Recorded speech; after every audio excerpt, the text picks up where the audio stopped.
So Armadillo, you're at the Missouri State Fair opening for the Armadillo race, not closing the show, you're opening the show. I did my best. And Reba's across the fairground. And Norval was standing at the one of the poles of the tent, and I didn't know that. And after the show, he found me, and he said, I'm Norval Blackstock, and I'm married to Reba, and we've been hearing your voice on so many demos.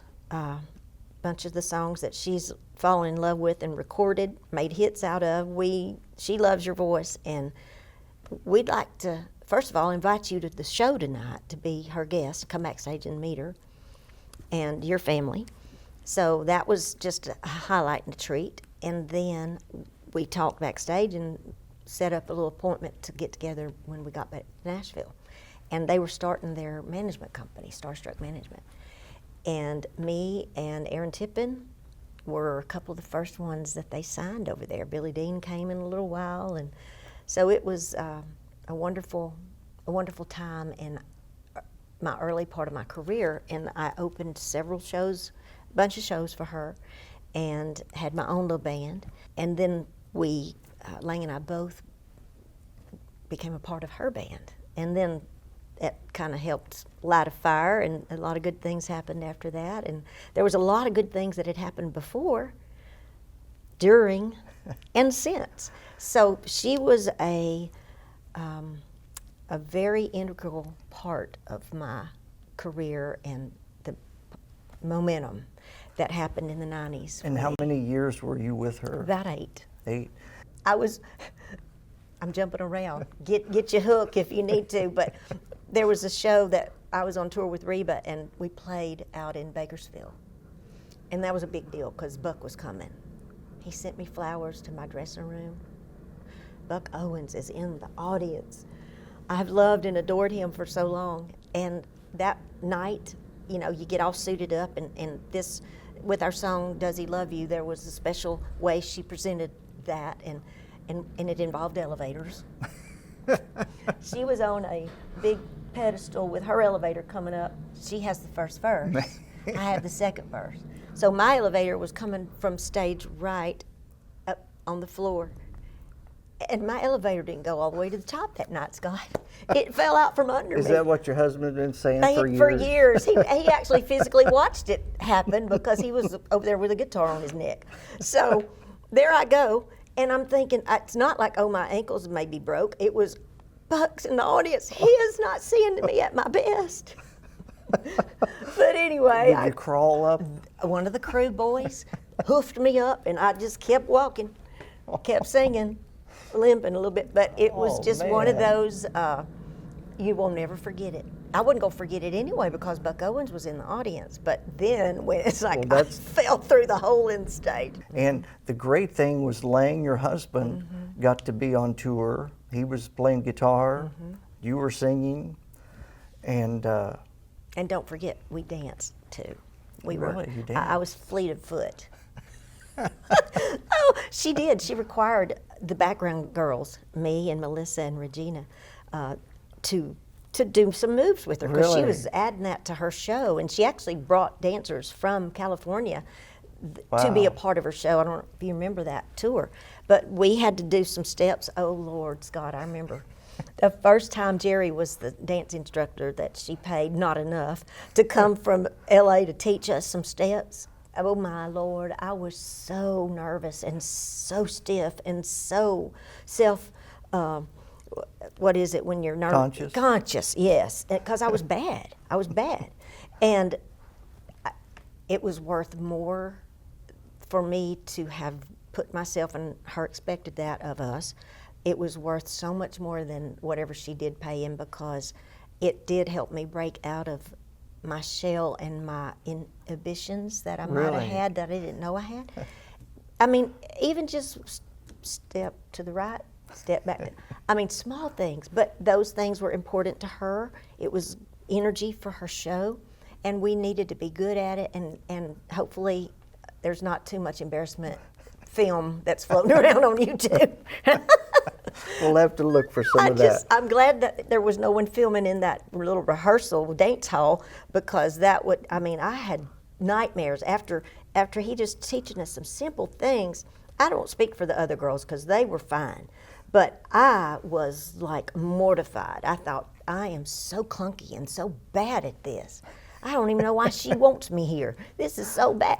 But So- after time. So you also toured with Kenny Rogers. Did he Yes. require any dancing? Well, by then I was feeling real free. Oh, okay. I was feeling fine about my movements, and I just danced around him a lot. Wow, yes. really? He didn't have choreography set out for me. He just let me have my way, Wow, okay. and he never calmed me down or cut me off. So, And how long were you with Kenny? oh gosh, you might get me emotional.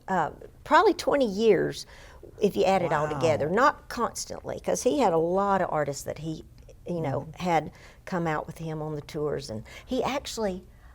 Oh, Scott, you might get a kick out of this.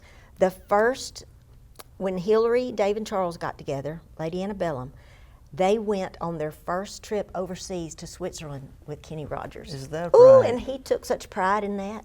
Oh, he took the pride into basically getting their career going Wonderful. by taking them to Europe. And they will always appreciate it. And the fans were first introduced to my girl and her friends by Kenny. In the Kenny shows, concerts, did you sing Dolly's part, Sheena Easton's part, Dottie West's part, all those? I was his duet partner. Wow. And then he had me do some myself. And there were different versions of his show, how he would use me in and out. At the end, the last few years, which was his farewell tour, I picked at him. I said, your farewell tour has been going on for 50 years. And he just laughed.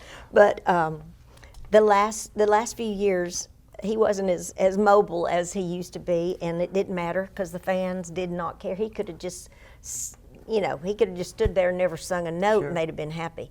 But he would have me, and I got to change clothes. That's another thing I kind of picked up from Reba, and of course Dottie. All of those ladies were just such trailblazers at how to make a great concert and keep the audience just guessing and changing clothes. I guess it's a girl thing, but I guess it is. If you just, they can't see it on camera, but can you imagine that outfit, Dottie West, Yes. squeezing into yes, that one? yes, I did her song.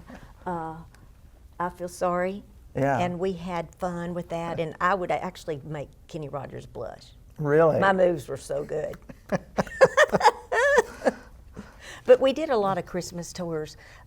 He was Mr. Christmas. Oh, he's the one that really started the Christmas tours, then the Oaks and others, but Kenny was one of the very first. Yes, he had those for, I don't know how many decades, and so I got to be a part of many of those. And Kenny's band, I have to say they're like my brothers because I would ride their bus. I was the Really? girl on the band bus. Now, he had a couple of female, like a fiddle player and a couple of other background vocals throughout the touring, but I was the only one when it was my turn to be on tour with him. Before we get away from Reba, and I won't ask very much about Does He Love You, but one thing I wanted to ask, especially now, in the video, Robreiner is in it, and he plays the director in it, Right. but he wasn't the director. No, John Small was And the so director. how did all that come about, and did you have any dealing with Robreiner? Well, he was so nice.